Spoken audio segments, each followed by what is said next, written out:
Hi friends, Rekha from Coorg ಚಾನಲ್ಗೆ ಸ್ವಾಗತ. ನಾನು ನಿಮ್ಮ ರೇಖಾ. ಎಲ್ಲರೂ ಹೇಗಿದ್ದೀರಾ? ಚೆನ್ನಾಗಿದ್ದೀರಾ ಅಂತ ಅಂದ್ಕೊಳ್ತೀನಿ.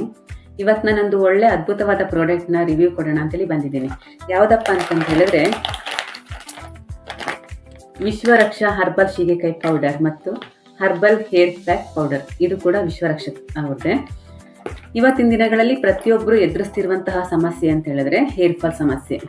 ಯಾಕಂತ ಹೇಳಿದ್ರೆ ನಾವು ಪ್ರತಿಯೊಬ್ಬರು ಯೂಸ್ ಮಾಡುವಂಥದ್ದು ಸುಲಭವಾಗಿ ಸಿಗುವಂತಹ ಕೆಮಿಕಲ್ ಇರುವಂತಹ ಶಾಂಪೂಗಳನ್ನ ಯೂಸ್ ಮಾಡ್ತೀವಿ. ಅದರಿಂದನೇ ನಮಗೆ ಹೇರ್ ಫಾಲ್ ಸಮಸ್ಯೆ ಜಾಸ್ತಿ ಆಗ್ತಾ ಇದೆ. ಜೊತೆಗೆ ಫುಡ್ ಕೂಡ ಯಾವುದು ಕೂಡ ಕೆಮಿಕಲ್ ಫ್ರೀ ಇರುವಂಥದ್ದು ನಾವು ತಿಂತಾ ಇಲ್ಲ. ಎಲ್ಲ ಕೆಮಿಕಲ್ ಇರುವಂಥದ್ದನ್ನೇ ಯೂಸ್ ಮಾಡೋದ್ರಿಂದ ನಮಗೆ ಆಬ್ಸಲ್ಯೂಟ್ಲಿ ಹೇರ್ ಫಾಲ್ ಹಾಗೆ ಆಗ್ತಾ ಇದೆ. ಅದಕ್ಕೋಸ್ಕರ ನಾನು ಹೇರ್ ಫಾಲ್ ಕಂಟ್ರೋಲ್ ಮಾಡೋಕ್ಕೆ ಸಲುವಾಗಿ ಆನ್ಲೈನಲ್ಲಿ ಅಥವಾ ಗೂಗಲ್ ಯೂಟ್ಯೂಬಲ್ಲಿ ಸರ್ಚ್ ಮಾಡಿದಾಗ ನನಗೆ ಈ ವಿಶ್ವರಕ್ಷಾ ಹರ್ಬಲ್ ಸೀಗೆಕಾಯಿ ಪೌಡರ್ ಸಿಕ್ತು. ಇದನ್ನು ತುಮಕೂರವರು ಮ್ಯಾನುಫ್ಯಾಕ್ಚರ್ ಮಾಡೋದು. ಸುಮಾರು ಅವರು 1972 ಇಂದ ಇದನ್ನು ತಯಾರು ಮಾಡ್ಕೊಂಡು ಬಂದಿದ್ದಾರೆ. ಆದರೆ ನಮಗೆ ಇತ್ತೀಚೆಗಷ್ಟೇ ಅದರ ಪಬ್ಲಿಸಿಟಿ ಇಲ್ಲದೆ ಇರೋದ್ರಿಂದ ನಾವು ಸರ್ಚ್ ಮಾಡಿದಾಗ ನನಗೆ ಗೂಗಲಲ್ಲಿ ಈ ಪ್ರಾಡಕ್ಟ್ ಸಿಕ್ತು. ಹಂಗಾಗಿ ನಾನು ಇದನ್ನು ತರಿಸ್ಕೊಂಡೆ. ಹರ್ಬಲ್ ಆಗಿರೋದ್ರಿಂದ ನಾನು ಇದನ್ನು ಯಾವುದೇ ಹಿಂದು ಮುಂದಿಲ್ಲದೆ 2 ಪ್ಯಾಕ್ನ ತರಿಸ್ಕೊಂಡಿದ್ದೀನಿ. ಎರಡನ್ನೂ ಕೂಡ 2 ಪ್ಯಾಕ್ ಬೈ ಮಾಡಿದ್ದೆ. ಫಸ್ಟ್ ಪ್ಯಾಕ್ನ ನಾನು ಫಸ್ಟ್ ಪರೀಕ್ಷೆ ಮಾಡೋಕ್ಕೋಸ್ಕರ ನಾನು ಮೊದಲು ರಿವ್ಯೂ ಕೊಡಲಿಲ್ಲ. ಯಾಕಂದರೆ ನಾನು ಫಸ್ಟ್ ಯೂಸ್ ಮಾಡಿ ಅದರಿಂದ ಬಂದಂತಹ ರಿಸಲ್ಟ್ ಮೇಲೆ ನಾನು ರಿವ್ಯೂ ಕೊಡೋಣ ಅಂತೇಳಿ 1 ಪ್ಯಾಕ್ ಯೂಸ್ ಆಗೋವರೆಗೂ ನಾನು ರಿವ್ಯೂ ಕೊಡೋಕ್ಕೆ ಬಂದಿರಲಿಲ್ಲ. ಇವಾಗ 1 ಪ್ಯಾಕ್ ಯೂಸ್ ಆಗಿ ನನಗೆ ಅದರಿಂದ ರಿಸಲ್ಟ್ ಬಂದ ಮೇಲೆ ನಾನು ಈ ರಿವ್ಯೂ ಕೊಡ್ತಾ ಇದ್ದೀನಿ. ಇದನ್ನ ಎಷ್ಟು ಚೆನ್ನಾಗಿ ಪ್ಯಾಕ್ ಮಾಡಿದ್ದಾರೆ ಅಂತ ಹೇಳಿದ್ರೆ ಇದರಲ್ಲಿ ಪ್ರತಿಯೊಂದು ಅವ್ರು ಏನು ಯೂಸ್ ಮಾಡಿದ್ರು, ಏನೇನು ಹಾಕಿದ್ದಾರೆ ಅದನ್ನ ಎಲ್ಲ ಕೂಡ ಕನ್ನಡದಲ್ಲಿ ಕೊಟ್ಟಿದ್ದಾರೆ. ಕನ್ನಡ ಮತ್ತು ಇಂಗ್ಲೀಷ್ ಎರಡರಲ್ಲೂ ಕೊಟ್ಟಿದ್ದಾರೆ. ಯಾವ ರೀತಿ ಬಳಸಬೇಕು ಅನ್ನೋದನ್ನು ಕೊಟ್ಟಿದ್ದಾರೆ, ಯಾರ್ಯಾರು ಬಳಸಬಾರ್ದು ಅನ್ನೋದನ್ನು ಕೊಟ್ಟಿದ್ದಾರೆ. ಇದರಲ್ಲಿ ಏನೇನಿದೆ ಅಂತ ಫಸ್ಟ್ ಹೇಳ್ತೀನಿ. ಇದರಲ್ಲಿ 8 ಥರದ ಗಿಡಮೂಲಿಕೆಗಳಿದ್ದಾವೆ. ಯಾವ್ದ್ಯಾವುದು ಅಂತ ಹೇಳಿದ್ರೆ, ಒಂದು ಸೀಗೆಕಾಯಿ, ರೀಟ ಅಂದರೆ ಅಂಟ್ವಾಳ, ಮೆಂತ್ಯ ಕಾಳು, ದಾಸವಾಳದ ಹೂವು, ಲೆಮನ್ ಅಂದರೆ ನಿಂಬೆಹಣ್ಣಿನ ಸಿಪ್ಪೆಗಳು, ರೋಸ್ ಪೆಟಲ್ಸ್ ಗುಲಾಬಿ ದಳಗಳು, ಅರಪು ಮತ್ತು ಚಿಗರೆ ಪೌಡರ್ ಆ್ಯಂಡ್ ಇದು ಎಂಥ ಲಾವಂಚ ಬೇರು, ಇದಿಷ್ಟನ್ನು ಹಾಕಿ ಪೌಡ್ರ್ ಮಾಡಿರುವಂಥ ತುಂಬ ಚೆನ್ನಾಗಿದೆ. ಮಾತ್ರ ಪೌಡರು ಫ್ಲೇವರ್ ಅಷ್ಟೇ ಚೆನ್ನಾಗಿದೆ.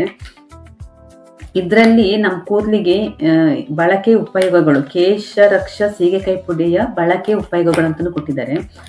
ನಮ್ಮ ಕೂದಲಿಗೆ ಯಾವ್ಯಾವ ವಿಟಮಿನ್ ಬೇಕು ಅನ್ನೋದನ್ನು ಕೊಟ್ಟಿದ್ದಾರೆ. ಎ, ಸಿ, ಡಿ, ಇ ಮತ್ತು ಕೆ ವಿಟಮಿನ್ ನಮ್ಮ ಕೂದಲಿಗೆ ಇದರಿಂದ ಸಿಗುತ್ತೆ. ಇದು ಕೂದಲನ್ನ ಚೆನ್ನಾಗಿ ಸ್ವಚ್ಛಗೊಳಿಸುತ್ತೆ ಮತ್ತು ನವಿರಾಗಿ ಅಂದರೆ ಸ್ವಲ್ಪ ಶೈನಿಯಾಗಿ ಬರುತ್ತೆ. ಕಂಡೀಷನರ್ ಆಗಿ ಕೆಲಸ ಮಾಡುತ್ತೆ. ಬ್ಯಾಕ್ಟೀರಿಯಾ ವಿರೋಧಿ, ಫಂಗಲ್ ವಿರೋಧಿಯಾಗಿ ಇದು ಕೆಲಸ ಮಾಡುತ್ತೆ. ಅಂದರೆ ಇಚ್ಚಿಂಗು, ಡ್ಯಾಂಡ್ರಫು ಇದನ್ನೆಲ್ಲ ಕಂಟ್ರೋಲ್ ಮಾಡುತ್ತೆ. ಮತ್ತು ಡ್ರೈನೆಸ್ ಆಗಲ್ಲ. ಇದರಿಂದ ತೊಳೆಯೋದ್ರಿಂದ ನಮಗೆ ಶಾಂಪು ಹಾಕಿ ಕಂಡೀಷನರ್ ಹಾಕ್ತೇ ಹೋದರೆ ನಮಗೆ ಡ್ರೈನೆಸ್ ಬರುತ್ತೆ. ಬಟ್ ಇದರಲ್ಲಿ ತೊಳೆಯೋದ್ರಿಂದ ನಮಗೆ ಡ್ರೈನೆಸ್ ಬರಲ್ಲ. ತಲೆ ಹುಟ್ಟು ಕೂಡ ಹೋಗುತ್ತೆ, ಹೇನ್ಗಳು ಬರೋದಿಲ್ಲ, ಕೂದಲು ಉದುರೋದನ್ನು ತಡೆಗಟ್ಟಿ ದಟ್ಟವಾಗಿ ಬೆಳೆಯೋದಕ್ಕೆ ಅನುಕೂಲ ಮಾಡಿಕೊಡುತ್ತೆ. ಇನ್ನು ಇದರಿಂದ ಮುನ್ನೆಚ್ಚರಿಕೆ ಕ್ರಮಗಳು, ಯಾಕಂದರೆ ಇದು ಸೀಗೆಕಾಯಿ ಪುಡಿ. ಇದನ್ನು ಉಪಯೋಗಿಸುವಾಗ ಕಣ್ಣಿಗೆ ಆಪ್ರೇಷನ್ ಆದವರು ಮತ್ತು ಮಕ್ಕಳುಗಳು ಯೂಸ್ ಮಾಡುವಾಗ ತುಂಬ ಕೇರಾಗಿ ನೋಡ್ಕೊಂಡು ಯೂಸ್ ಮಾಡಬೇಕು. ಮಕ್ಕಳಿಗೆಲ್ಲ ಸ್ನಾನ ಮಾಡಿಸುವಾಗ ನೋಡ್ಕೊಂಡು ಯೂಸ್ ಮಾಡಿಸ್ಬೇಕು. ಇದು ಸೋರಿಸಿಸ್ ಇರೋರು, ಅಂದರೆ ತಲೆಯಲ್ಲಿ ಹೇರೆಲ್ಲ ಸೋರಿಸಿಸ್ ಇರುತ್ತಲ್ಲ, ಚರ್ಮ ರೋಗಗಳು, ಅವರು ಬಳಸುವಾಗ ಸ್ವಲ್ಪ ನೋಡ್ಕೊಂಡು ಬಳಸಿ ಆಯಿತಾ. ಯಾಕಂತ ಹೇಳಿದ್ರೆ ಡಾಕ್ಟ್ರು ಸಜೆಷನ್ ಮೇಲೆ ಅವ್ರು ಕೊಟ್ಟಿರುವಂಥ ಕ್ರೀಮು, ಶಾಂಪು ಯೂಸ್ ಮಾಡ್ತಾ ಇರ್ತೀರ. ಅಂಥವರು ಇದನ್ನ ಯೂಸ್ ಮಾಡುವಾಗ ಸಲಹೆ ತಗೊಂಡು ಯೂಸ್ ಮಾಡೋದು ಒಳ್ಳೆಯದು ಅನಿಸುತ್ತೆ. ಇದನ್ನ ಹೆಂಗೆ ಬಳಸಬೇಕು ಅಂತ ಹೇಳಿದ್ರೆ, ಈ ಪುಡಿನ ನಾವು ಸ್ನಾನಕ್ಕೆ ಮಾಡೋಕ್ಕಿಂತ ಮುಂಚೆ ಒಂದು ಸ್ವಲ್ಪ ಹೊತ್ತು ಮುಂಚೆ ಒಂದು ನೀರಿಗೆ ಒಂದೆರಡು ಸ್ಪೂನ್ ಹಾಕಿ ಚೆನ್ನಾಗಿ ಕಲಕಿ ಇಟ್ಟು ಅದರ ಸ್ವಲ್ಪ ಗಂಟಿರುತ್ತೆ. ಚೆನ್ನಾಗಿ ಕಲ್ಕೋದ್ರಿಂದ ನೊರೆ ಬರುತ್ತೆ. ಶಾಂಪು ಅಷ್ಟು ನೊರೆ ಬರಲ್ಲ, ಮೀಡಿಯಮ್ ಅದರಲ್ಲಿ ಅರ್ಧ ಭಾಗದಷ್ಟು ನಾವು ಕಲ್ಕೋದ್ರಿಂದ ನೊರೆ ಬಂದೇ ಬರುತ್ತೆ. ಅದನ್ನು ನಮ್ಮ ಕೂದಲಿಗೆ ಹಾಕಿ ಫಸ್ಟು ಕೂದಲೆಲ್ಲ ಒದ್ದೆ ಮಾಡಿ ತಲೆಗೆ ಹಾಕಿ ತೊಳೆದ್ಮೇಲೆ ಲೈಟಾಗಿ ಜೆಂಟ್ಲಿಯಾಗಿ ಮಸಾಜ್ ಮಾಡಬೇಕು. ಮಸಾಜ್ ಮಾಡಿ ಎಲ್ಲ ಆದಮೇಲೆ ಮತ್ತೊಂದು ಸಲ ನೀರು ಹಾಕಿ ವಾಶ್ ಮಾಡಿ ಮತ್ತೊಂದು ಸ್ಪೂನ್ನ ಪುನಃ ಆ ಜಗ್ಗಿಗೆ ಒಂದು 2-3 ಲೋಟದಷ್ಟು ನೀರು ಹಾಕಿ ಮತ್ತೊಂದು ಸ್ಪೂನ್ ಪೌಡರ್ ಹಾಕಿ ತೊಳೆಯೋದ್ರಿಂದ ನಮ್ಮ ಕೂದಲಲ್ಲಿರುವಂಥ ಆಯಿಲ್ ಎಲ್ಲ ಹೊರಟೋಗುತ್ತೆ. ಏನು ಗೊತ್ತಾ, ನಾವು ಹರಳೆಣ್ಣೆ ಹಾಕಿದಾಗೆಲ್ಲ ಸ್ನಾನ ಮಾಡ್ತೀವಲ್ಲ, ಆವಾಗ ನಮಗೆ ಶಾಂಪು ಹಾಕಲಿ ಏನೇ ಹಾಕಲಿ ಜಿಗುಟನ ಹೋಗಲ್ಲ. ಸ್ವಲ್ಪ ಅಂಟು ಕೂದಲು ಸ್ನಾನ ಮಾಡ್ದಂಗೆ ಅನಿಸಲ್ಲ. ಅಂಥ ಟೈಮಲ್ಲಿ ಒಂದು 4-5 ಸ್ಪೂನ್ ಹಾಕಿ ಯೂಸ್ ಮಾಡ್ಬೋದು. ಆವಾಗ ನೀಟಾಗಿ ಕ್ಲಿಯರ್ ಆಗುತ್ತೆ. ಇನ್ನು ಮಾಮೂಲಾಗಿ ಕೊಬ್ಬರಿ ಎಣ್ಣೆ ಎಲ್ಲ ಹಾಕಿ ನಾವು ಸ್ನಾನ ಮಾಡುವಾಗ ಒಂದು ಅಷ್ಟೊಂದು ಬೇಕು ಅಂತಿಲ್ಲ. ಒಂದು 2 ಸ್ಪೂನ್ ಇದ್ರೂ ಸಾಕು.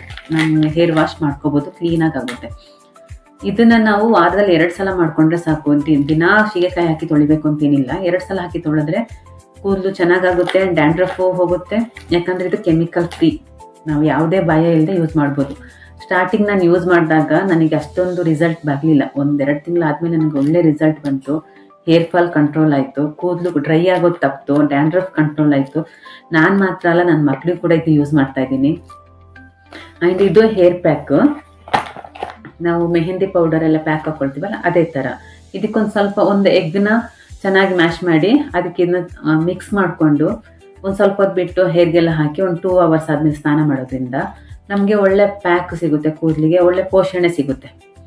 ನಾನು ಇದನ್ನು ನೀವು ತಗೋಬೇಕು ಅಂತಂದರೆ ನಾನು ನನ್ನ ಈ ಸ್ಕ್ರೀನಲ್ಲಿ ನಂಬರ್ನ ಮೆನ್ಷನ್ ಮಾಡಿರ್ತೇನೆ. ಆ ನಂಬರ್ನ ನೀವು ಆ ನಂಬರ್ಗೆ ನೀವು ಚಾಟ್ ಮಾಡೋದ್ರಿಂದ ಅಥವಾ ಟೆಕ್ಸ್ಟ್ ಮೆಸೇಜ್ ಹಾಕೋದ್ರಿಂದ ಅವರೇ ನಿಮಗೆ ವಾಟ್ಸಪ್ ಮಾಡ್ತಾರೆ ಯಾವ ರೀತಿ ಬೈ ಮಾಡ್ಬೋದು ಅಂತ. ನಾನು ಇದನ್ನ ಅವ್ರು ನನಗೆ ಕೊರಿಯರಲ್ಲಿ ಕಳಿಸ್ಕೊಟ್ರು. ಕೊರಿಯರ್ ಚಾರ್ಜ್ ತಗೊಳ್ತಾರೆ. ಇದ್ರ ಚಾರ್ಜ್ ಜೊತೆಗೆ ಎಕ್ಸ್ಟ್ರಾ ಕೊರಿಯರ್ ಚಾರ್ಜ್ ಕೂಡ ತಗೊಳ್ತಾರೆ.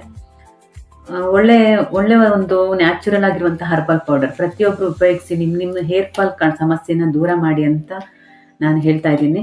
ಯಾರು ಕೂಡ ಡೌಟ್ ಇಲ್ಲದೆ, ಯಾವುದೇ ಸಂಶಯನೂ ಬೇಡ, ನೀವು ಈ ಪ್ರಾಡಕ್ಟ್ನ ಯೂಸ್ ಮಾಡಿ ನಿಮ್ಮ ಹೇರ್ನ ಸಂರಕ್ಷಣೆ ಮಾಡ್ಕೊಳ್ಳಿ ಅಂತ ಕೇಳ್ಕೊಳ್ತಾ ಇದ್ದೀನಿ. ಓಕೆ ಫ್ರೆಂಡ್ಸ್, ನಾನು ಇನ್ನೊಂದು ವಿಡಿಯೋದೊಂದಿಗೆ ಮತ್ತೆ ಭೇಟಿ ಆಗ್ತೀನಿ. ಅಲ್ಲಿಯವರೆಗೂ ಟೇಕ್ ಕೇರ್, ಬಾಯ್.